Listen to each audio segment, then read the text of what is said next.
네 번째 만에 합격을 했는데요. 이게 한국의 금융 자본주의 역사 발전에 있어서 일대 중대한 사건이다, 이렇게 볼 수가 있습니다. 이제 드디어 우리가 금융시장에서도 선진국이 되는 그런 길목에 들어섰다, 한마디로 이렇게 정리할 수 있습니다. 지난 10월 9일 우리나라의 세계 국채지수 편입이 결정되었습니다.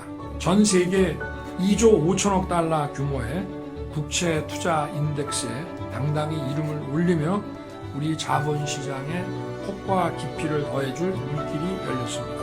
이는 우리 정부가 펼쳐온 정책들이 올바른 방향이었음을 국제적으로 공인받은 것입니다.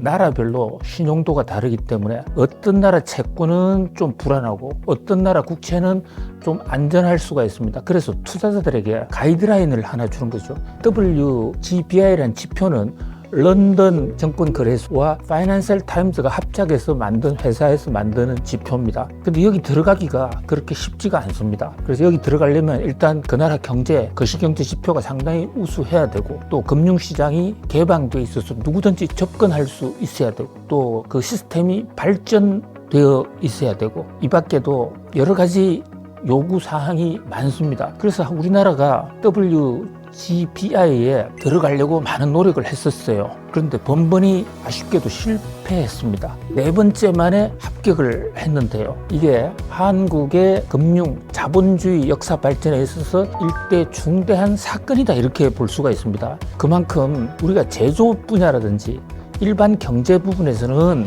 실물 경제 부분에서는 이미 선진국 반열에 올라 있습니다. 안타깝게도 돈을 주고받는 금융시장에서는 상대적으로 좀 평가가 약했어요.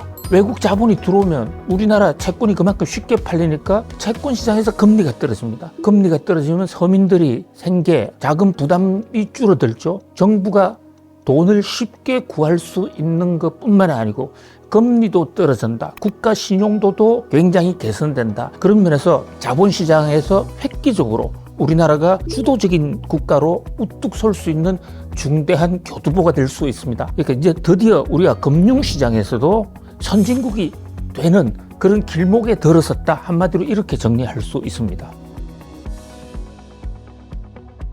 국가의 외환 보유고가 넉넉하게 있으면 우리가 환율이 안정적으로 운영이 되는데, 지금은 아주 넉넉해졌어요. 근데 불과 한 15년 전, 20년 전만 하더라도 외환 보유고가 적었기 때문에 그것을 정부가 직접 관리했고, 그러다 보니까 환율이 어떻게 될지 외국 기업들로서는 예측을 하기가 좀 어려웠습니다. 그런데 최근 들어서 외환 보유고도 늘었고, 정부가 정부 정책을 굉장하게 투명하게 했고, 많은 정부 업무를 민간에게 넘겼어. 윤석열 대통령이 취임사에서부터 자유, 시장 경제를 주창해 왔는데 그게 실제로 경제 부분에서는 상당히 빠른 속도로 진행이 되었어요. 그 다음에 또 하나, 이제 달러를 원화로 바꿀 수 있는 그 거래할 수 있는 시간이 그동안에는 아침 9시부터 오후 3시까지 거래했었는데요. 정부가 약 한 1년 전에 밤 시간대에도 환율을 바꿀 수 있는 외환시장을 개설을 했습니다. 이런 것이 우리나라 금융시장의 국제화, 자유화 차원에서 외국 시장이 한국에 접근하기 좋게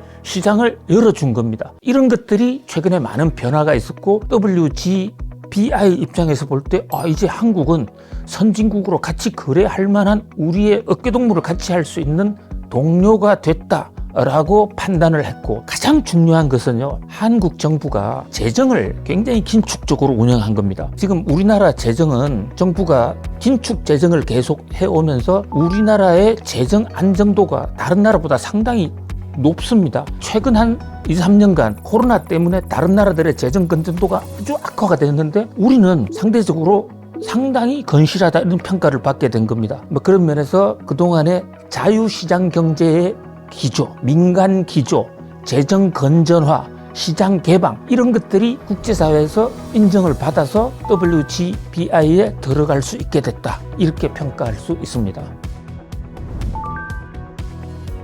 일단요, 자금이 들어오면 자본 수지 흑자가 생기기 때문에 외국 돈이 한국에 들어온다? 그것은 우리 경제에는 굉장히 큰 호재입니다. 한국에 들어올 수 있는 돈이 WGI 편입 비율을 볼 때 한 75조가 된다는 거고요. 거기 플러스 알파가 또 있습니다. 뭐 일부 전문가들은 약 90조가 될 것이다. 뭐 저는 100조 이상의 신규 자금이 들어올 수 있다고 봐요. 일단 들어올 때는 좋지만 들어오고 난 다음에 외국 자본이 일거에 몰려 나갈 수도 있기 때문에 애초부터 안 들어왔으면 좋은데 들어온 돈이 나가면 그때는 그 충격이 더 클 수도 있지 않겠느냐, 이런 지적이 있어요. 이제는 우리 민간의 역량이 굉장히 커졌고 금융시장이 상당히 안정화됐기 때문에 그럴 가능성 거의 없다고 볼 수 있고요. 그럼에도 불구하고 그럴 가능성에 대비해서 정부 차원에서도 최악의 사태에 대비하는 플랜 B, 플랜 C 충분히 짤이라고 봅니다. 그런 면에서 우려 문제 제기는 좋지만은, 그리고 그에 대한 대책을 세우는 거 매우 좋지만 과장된 우려는 크게 할 필요는 없다, 이렇게 판단하고 있습니다.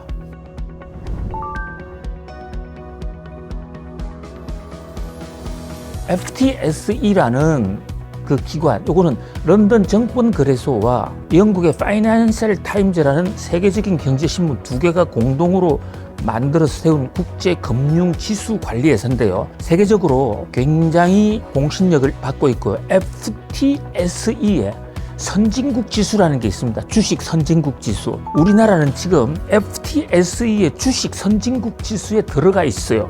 공매도라는 게 주식이 없는 상태에서 빌려가지고 먼저 팔아버리고 나중에 메꿔 넣는 것을 공매도, 숏세일이라고 그럽니다. 정부가 공매도를 일단 전면 금지시켰습니다. 사실 이번에 우리가 많이 걱정했던 것은 채권시장, 국채는 FTSE의 WGBI라는 선진국 지수에 포함시키면서 주식시장에서는 탈락시킬 수도 있다. 바로 공매도 때문에. 그것을 굉장히 걱정했거든요. 그런데 경고만 먹은 겁니다. 지금 정부가 공매도 관련해서 일부 부정 거래를 막기 위해서 전산 시스템을 지금 완전히 뜯어고치고 있기 때문에 내년쯤 가면 공매도가 다시 재개가 되고 전산 시스템이 가동될 겁니다.